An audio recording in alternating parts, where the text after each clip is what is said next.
ইলাহা ইল্লাল্লাহ লা ইলাহা ইল্লাল্লাহ লা ইলাহা ইল্লাল্লাহ লা ইলাহা ইল্লাল্লাহ যার দিলে আছে আল্লাহর ভয় বলেন যার দিলে আছে আল্লাহর ভয় আল্লাহ আল্লাহ সব সময় আহার নিদ্রা ভালো লাগে না আহার নিদ্রা ভালো লাগে না ভালো লাগে যে ইল্লাল্লাহ লা ইলাহা ইল্লাল্লাহ লা ইলাহা ইল্লাল্লাহ বহু দূরে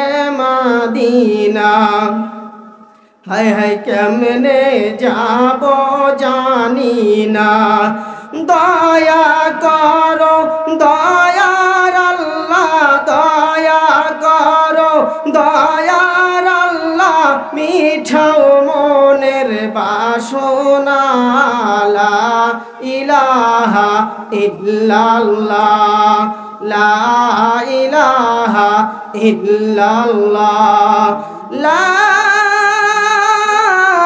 ইলাহা ইল্লাল্লাহ মুহাম্মাদুর রাসূলুল্লাহ সাল্লাল্লাহু আলাইহি ওয়াসাল্লাম। সম্মানিত মুআজ্জাজ মুহতারাম কিশামত ধোপাডাঙ্গা ফরেক মাহমুদ আকন্দ হাফিজিয়া কওমি মাদ্রাসা ও ইতিমখানার উদ্যোগে বিশাল দ্বিতীয় বার্ষিকী বিশাল তাফসিরুল কোরআন মাহফিল। এই মাহফিলের প্রধান অতিথি বিশেষ অতিথি এবং আমার শ্রদ্ধাভাজন ব্যক্তিত্ব মঞ্চে উপবিষ্ট আমার দিনদার স্নেহের ভাইরা এবং পদ্মার আড়ালের মা ও ভগ্নীরা, আমার অন্তরের স্থল থেকে আরেকবার সালাম জ্ঞাপন করছি। সকলে উচ্চ কণ্ঠে সালামের জবাব দিবেন, আসসালামু আলাইকুম রাহমাতুল্লাহ। সম্মানিত উপস্থিতি, আমি কুরআনুল কারীম থেকে একটা ছোট্ট সূরা তেলাওয়াত করেছি। সূরাটা আসলে সকলেই জানি না জানি বলেন তো? সূরা আসর। আসলে আল্লাহ রাব্বুল আলামিন এই সূরা আসর কে লক্ষ্য করে কি বললেন আর আমাদেরকে কিভাবে চলতে বললেন আমাদের জানা দরকার আছে না নাই বলেন? আল্লাহ রাব্বুল আলামিন বলেন, ওয়াল আসরি ইন্নাল ইনসানা লাফি খুসর। মানব জাতি বিশাল ক্ষতিগ্রস্তর মধ্যে পড়ে আছে এবং পড়ে যাবে। ইন্নাল ইনসানা লাফি খুসর মানে ক্ষতিগ্রস্তর মধ্যে পড়ে যাবে। আসলে মানব জাতি ক্ষতিগ্রস্তর মধ্যে কি কারণে পড়বে? নিজের যদি অস্তিত্বকে আল্লাহর কাছে ঝুঁকিয়ে না দিতে পারি, আর আল্লাহ রাব্বুল আলামিন ওই সমস্ত মানুষের উদ্দেশ্য করে আল্লাহ রাব্বুল আলামিন বলেছেন, ওয়াল আসরি, ওয়াল আসর, সময়কে কাজে লাগাও। সময়ের শপথের কথা বলেছেন আল্লাহ তাআলা, যে আমার দুনিয়ার মধ্যে যত বান্দা বান্দি আছে, চাই হিন্দু হোক, চাই মুসলিম হোক, চাই খ্রিস্টান হোক, চাই বৌদ্ধ হোক, আল্লাহ তাবারক তাআলার বান্দা। বান্দা না বান্দা বলেন তো দেখি? সকলেই কিন্তু আল্লাহ তাআলার বান্দা। আল্লাহ রাব্বুল আলামিন বলেছেন, হে আমার বান্দারা, তোমার সময়কে কাজে লাগাও। আসরুন শব্দের অর্থ সময়ের শপথের কথা বলেছেন। ইন্নাল ইনসানা লাফি খুসর, যদি সময়ের কাজে না লাগাইতে পারি আল্লাহ তাবারক তাআলা বলেন ইনসান জাতি মানুষ জাতি ক্ষতিগ্রস্তর মধ্যে পড়ে যাবেন। ভাই দোস্ত বুজুর্গ, নিজের ক্ষতি যদি নিজেই ডেকে নেই এতে তো আল্লাহর কোনো দোষ নাই। আল্লাহ তাবারক তাআলা বলেছেন পরক্ষণে ইল্লাল্লাযীনা আমানু, আবার ওহারা নয় ওয়া আমিলুস সালিহাত, যারা আমলে সালেহ করে, ওয়া তাওয়াসসাউ বিস সাবর ওয়া তাওয়াসসাউ বিল হক ওয়া তাওয়াসসাউ বিস সাবর, যারা হক পথে চলে, হক কথা বলে, তাদের কোনো ভয় নাই, তাদের কোনো টেনশন নাই। আর যারা সদা সর্বদা আল্লাহ তাবারক তাআলার কাছে সবর ধারণ করে, ঠিক না বা ঠিক বলেন তো দেখি। ও ভাই, যে আল্লাহ রাব্বুল আলামিন মানব জাতিকে সৃষ্টি করার পরে বলছেন, হে মানব জাতি, তোমরা যদি সময়ের শপথ করে সময়ের কাজে না লাগাইতে পারো, আমি আল্লাহ তাবারক তাআলা তাদের জন্য কিন্তু কঠিন একটা জায়গা নির্ধারণ করে রেখেছি। আমি আল্লাহ রাব্বুল আলামিন যে একটা জায়গা নির্ধারণ করেছি, এই জায়গাটার নাম হচ্ছে জাহান্নাম। বলি নাউযুবিল্লাহ। ভাই দোস্ত বুজুর্গ, দুনিয়ার সমস্ত মানুষ, সমস্ত উম্মতি মুহাম্মাদি জান্নাতে যাওয়ার জন্য পাগল। বলেন ঠিক না বা ঠিক? জান্নাতে যাওয়ার জন্য পাগল। আর আমরা জান্নাত কামাই করব কোথায়? যখন দুনিয়া থেকে চিরবিদায় হয়ে যাব, চক্ষু দুটা বন্ধ হয়ে যাবে, ওই সময় কিন্তু কাজে লাগবে না, ওই সময় কিন্তু সময় কোনো কাজে লাগবে না।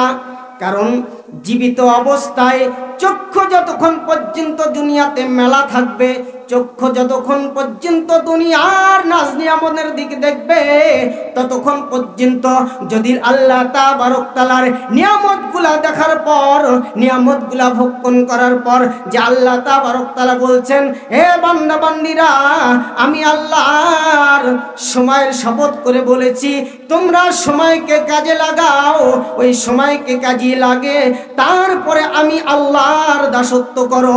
আর যদি আমি আল্লাহর দাসত্ব, আমি আল্লাহর গোলামি না করতে পারো, আমি আল্লাহ তাবারক তাআলা ওই সমস্ত বান্দা বান্দির জন্য আমি আল্লাহ রাব্বুল আলামিন জাহান্নাম নিযুক্ত করে দিছি। বলি নাউযুবিল্লাহ।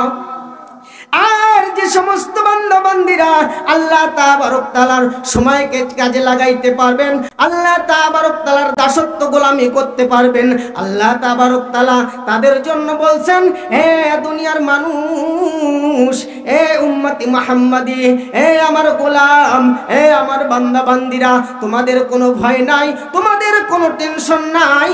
আমি আল্লাহ রব্বে কারিম তোমাদের জন্য চিরস্থায়ী সুখের ঠিকানা জান্নাত রেখে দিয়েছি। বলি সুবহানাল্লাহ। এই সমস্ত নিজের বিবেক খাটিয়ে একটু চিন্তা করে দেখি ভাই, কি নিয়ে মাওলার কাছে হাজিরা দিব। আর চিন্তা করে দেখেন, এই দুনিয়ার লোভে পড়িয়া মানুষ মাওলাকে ভুলিয়া যায়। আর আল্লাহ তাবারক তাআলা বলছেন, এ দুনিয়ার মানুষ, আমি আমাকে ভোলার জন্য তোমাদেরকে বানাই নাই, আমি আল্লাহ তোমাদেরকে, আমি আল্লাহকে ভুলে যাওয়ার জন্য বানিয়ে নেই। আমি আল্লাহ তাআলা আমার গোলামি করার জন্য, আমার বিরোধিতা করার জন্য বানাই নাই, আমার রাসূলের বিরোধিতা করার জন্য বানাই নাই। একমাত্র শুধুমাত্র কেবলমাত্র রব্বে কারিম বলেছেন, হে দুনিয়ার মানুষ, তোমরা সময়কে কাজে লাগাও আর আমি আল্লাহর দাসত্ব করো, আমি আল্লাহর গোলামি করো। এই আল্লাহর দাসত্ব এবং গোলামি করতে পারলে আমি আল্লাহ রব্বুল আলামিন ওই সমস্ত বান্দা বান্দিকে দুনিয়াতেও জান্নাতের মতো কত নাজ নিয়ামত দিব, তারা এই নাজ নিয়ামত ভক্ষণ করবে। আর যখন দুনিয়া থেকে চলে যাবে, আল্লাহ তাবারক তাআলা, আল্লাহর যারা খাঁটি গোলাম হইতে পারবে, তারা কবরেও শান্তি, হাসরেও শান্তি এবং জান্নাতেও শান্তিতে থাকবে। বলি সুবহানাল্লাহ। এ দুনিয়াটা একটা ক্ষণস্থায়ীর জিন্দেগি, এই দুনিয়াটা কিন্তু চিরস্থায়ীর জিন্দেগি না রে ভাই। এই দুনিয়াতে কয়দিন বা বেঁচে থাকবো, কয়দিন বা বেঁচে থাকবো, একটু চিন্তা করে দেখেন। আহারে দুনিয়ার মধ্যে কত বন্ধু বান্ধব একসঙ্গে চলাফেরা করলাম, এক টেবিলে কত বন্ধু বান্ধব, 4 টেবিলে আড্ডা দিলাম, একসঙ্গে খেলার মাঠে কত বন্ধু বান্ধব খেলাধুলা করলাম। আজকে আমি আমার কথাই বলি, আমার সাতকার কত বন্ধু বান্ধব, কি এমন বয়স হয়েছে, আমি বরিশাল ভোলা জেলার খবর নিয়ে দেখলাম কত বন্ধু বান্ধব একসঙ্গে যখন ভোলাতে লেখাপড়া করেছি, কত বন্ধু বান্ধব ছিল। একদিন ফোন দিয়া বলে আমার এক বন্ধু, বলে অমুক ভাই দুনিয়া থেকে চলে গেলে আফসোস লাগে, আর 2 ফোঁটা চোখের পানি ছাড়িয়া মালিকের দরবারে ডাক দিয়ে বলি, রব্বে কারীম, কি এমন বয়স হয়েছে তাকে তুমি দুনিয়া থেকে নিয়ে গেলা, কোন দিন জানি আমিও দুনিয়া থেকে চলে যাই। এই ভয় যদি মানুষের ভিতরে থাকে, অবশ্যই ওই মানুষটা সময়কে কাজে লাগাইবে আর আল্লাহ তাআলার দাসত্ব করবে। ঠিক না বা ঠিক বলেন তো দেখি?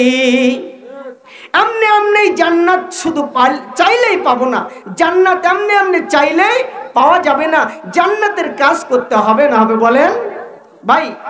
আমি প্রায় এই কথাগুলো বলি, ও ভাই ফিরে আসেন, ফিরে আসেন, গুনার কাজ ছেড়ে দেই, নেকের আমল ধরি। এটাই তো আমাদের আকাইবিদের কথা, নবীওয়ালাদের কথা, এরকম সাহাবায়ে কিরামদের কথা। তারা গুনার কাজ ছাড়বো, নেকের আমল ধরবো। ঠিক না বলেন?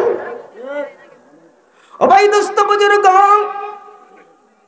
আমার রব্বে কারীম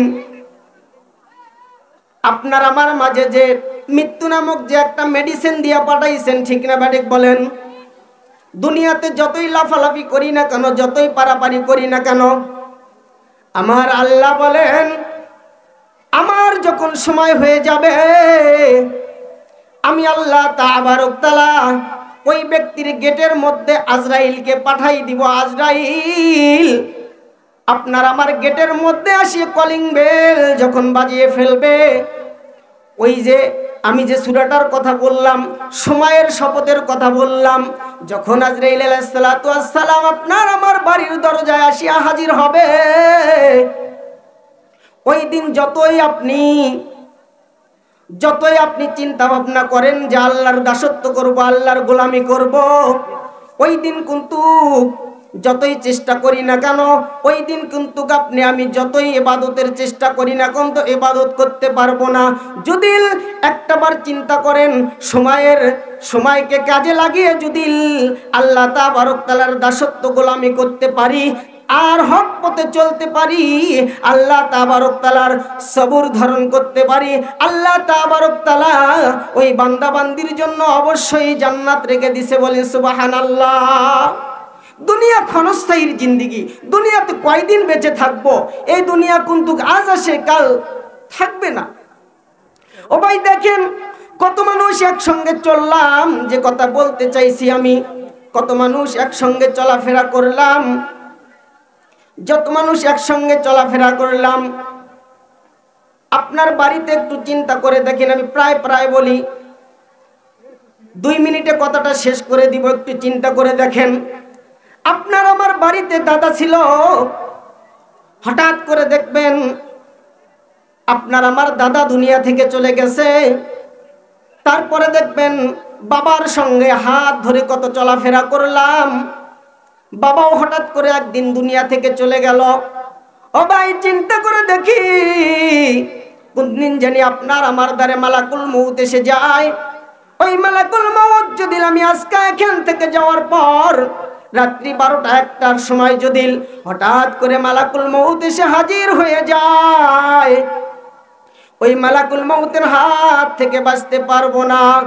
ও ভাই দোস্ত বুজুর্গ, আপনার আমার পাশে বিবি শোয়া থাকবে, বিবি উঠের পাবে না আপনার আমার রূহ বের করে নিয়ে গেছে। হঠাৎ করে দেখবে আপনার আমার শরীরটা ঠান্ডা হয়ে গেছে, আপনার আমার শরীর ধরে যখন যোগ দিবে, পুরো শরীরটা ঝুঁকে উঠবে।